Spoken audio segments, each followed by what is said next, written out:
Ih, filha, que monte de bichinho bonito. Olha aquele boneco ali, ó. Oi, hoje é meu dia de folga.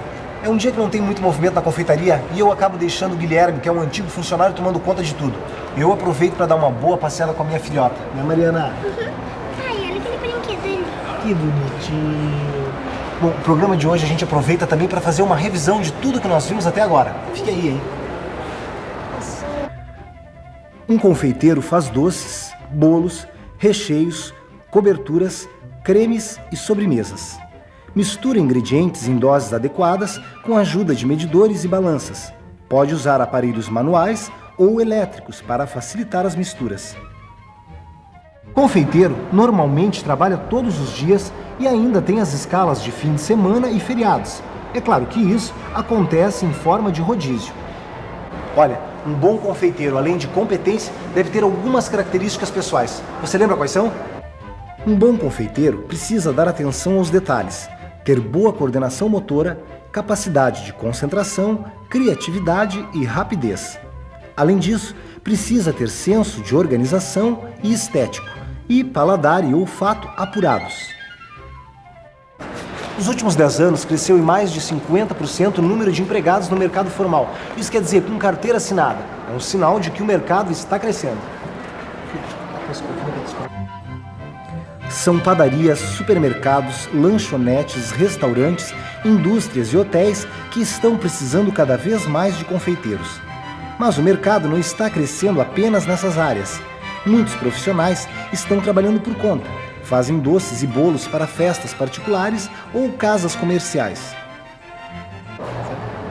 Os confeiteiros que atuam no setor industrial trabalham em 2 turnos de 4 horas cada um. Não existe salário base para confeiteiros sem grande especialização, mas, em geral, esses profissionais iniciam com um salário mínimo e meio.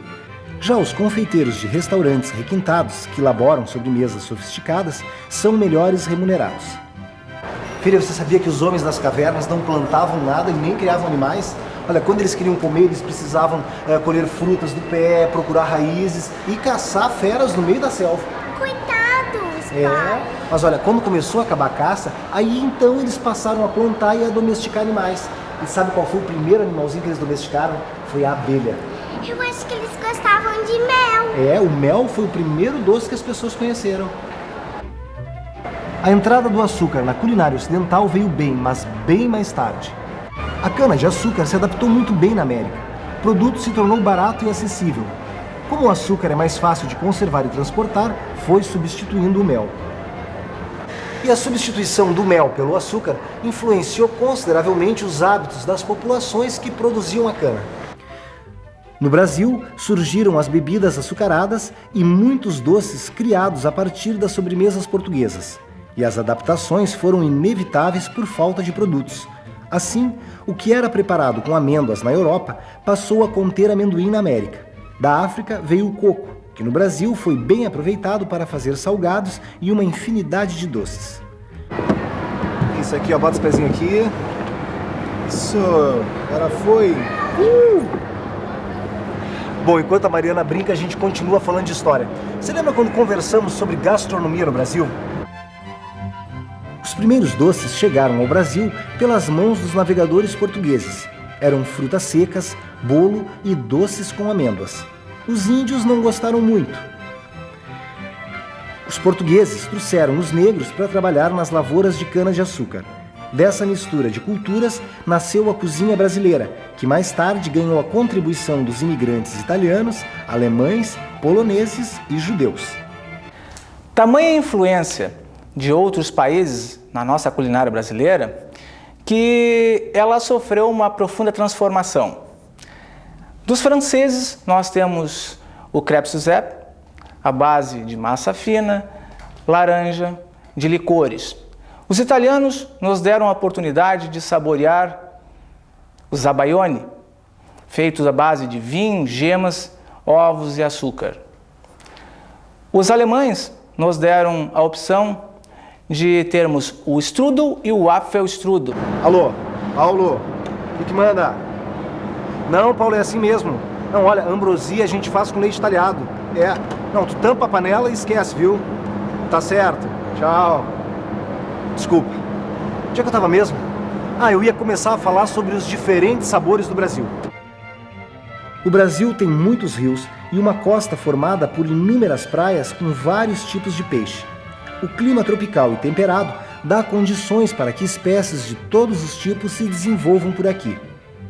A origem do brasileiro e os fatores geográficos do nosso país fizeram com que a nossa cozinha variasse bastante de uma região para outra. Na Amazônia, os petiscos são a base de bolinhos de peixe e as sobremesas aproveitam as frutas da região, como o cupuaçu, açaí e a castanha do Pará. Com a influência europeia, essas frutas tomaram forma de cremes, pudins, sorvetes e tortas.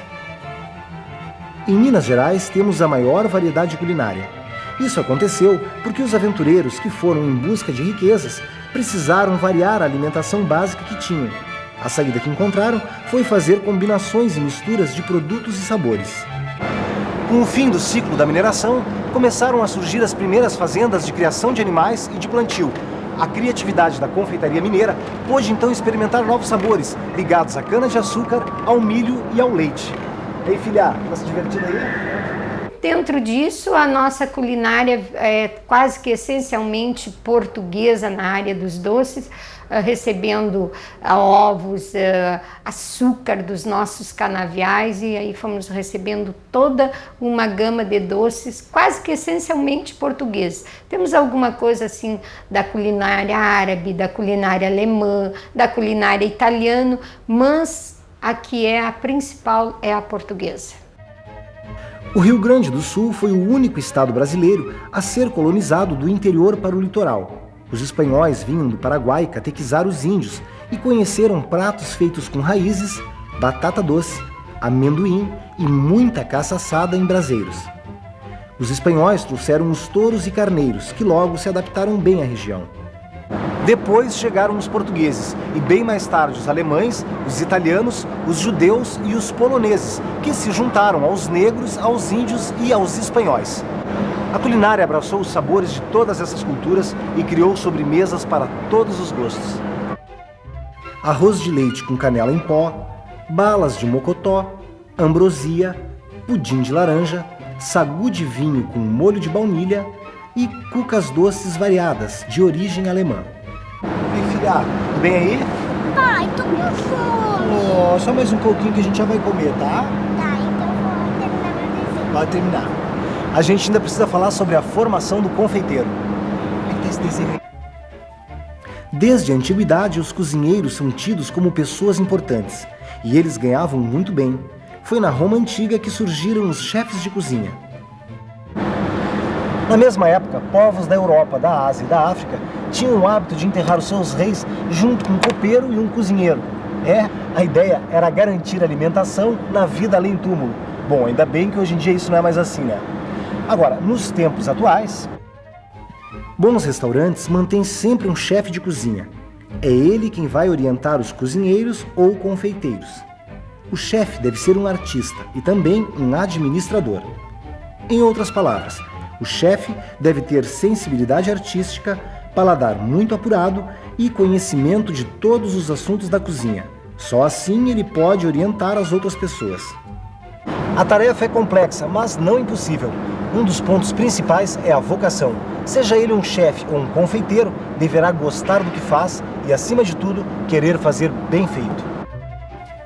Outro ponto importante é a formação profissional. Ele precisa ter anos de trabalho e experiência e estar sempre informado sobre as novidades. Dessa forma, vai adquirindo conhecimento das confeitarias clássica e popular. É o contato com essas cozinhas que dará a ele possibilidade de criar doces finos e sofisticados. Ô filha, então vamos se aprontar para a gente comer aquele lanche gostoso. Por mais inovador e criativo que seja, o confeiteiro acaba usando velhas receitas e técnicas culinárias. Elas acabam servindo de base para novas receitas. O confeiteiro nunca deve se afastar do equilíbrio. Doces muito extravagantes podem ficar pesados e enjoativos. É necessário saber quais ingredientes combinam, qual o tempo de assar ou cozinhar, quais as quantidades certas e as proporções exatas para alcançar o equilíbrio. Um monte de docinho para escolher, olha só. O que tu vai querer? Não sei. Olha. Já sei. Ah, Quindim. quindim? Um monte monte de quindim. Olha um monte de quindim. O Mega que é minha filha. Moça, por favor, ganha 3 quindins aí.